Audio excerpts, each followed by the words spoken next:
All right, I'm about to show you one of the most powerful financial tools investors are using right now to scale their real estate portfolio, DSCR loans. This is the exact loan program so many investors use to buy one, two, three plus rental properties and make themselves richer. While banks are sweating because this loan program lets you bypass their general regulations and rules for buying a home. Skip the endless paperwork, skip personal income and still be able to get passive income month after month. So whether you're new to real estate investing or already own multiple properties, this is the video for you. Let's start with the problem. When you're buying your first couple of properties, everything's usually fine. You use your personal income, show your W-2s, your tax returns, what have you, whatever documentation depending on your employment, and banks are happy. But after those first couple of purchases, things start to change. Let's say you own three properties, one with a $2,000 mortgage, one with a $3,000 mortgage, and one with a $1,500 mortgage.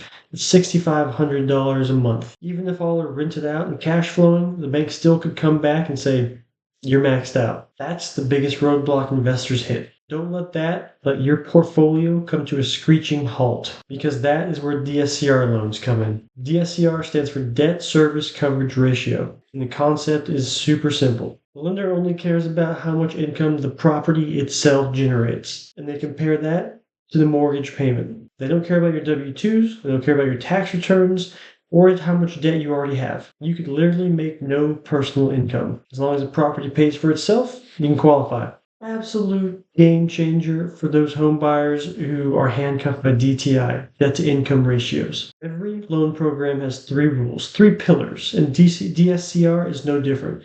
Credit, income, and assets. Let's break each one down. Most DSCR programs require at least a 680 score. Some go as low as 640.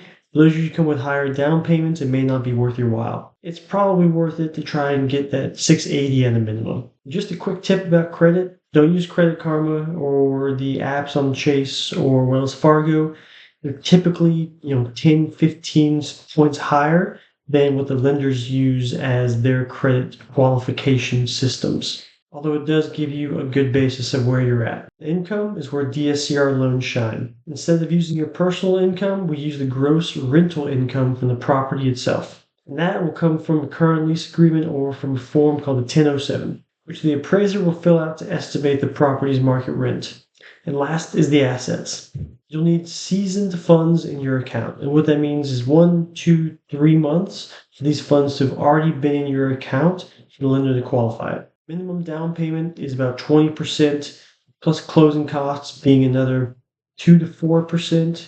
And usually you'll need about 6 months reserves. And when we're talking about reserves, that means 1 month's mortgage payment. So if you need 6 months, 6 months mortgage payment of reserves in your account.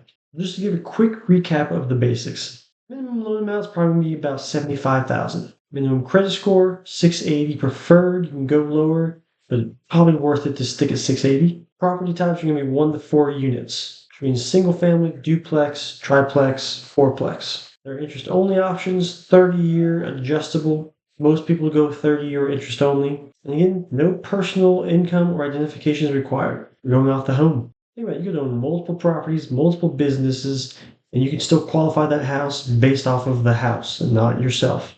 Two main ways to use DSCR is purchase and refinance. We've gone over the purchase, let's move to refinance. The rate and term refinance when you buy a home off of hard money and you want to change that loan type into a longer term loan. This happens when people realize it may take a little longer to sell or they don't want to sell the property anymore. Now, cash out refinance, that's where things get interesting. Let's say you bought a property at 450 grand, your credit score is 740 plus. Most lenders will let you pull out up to 80% of the equity in the home.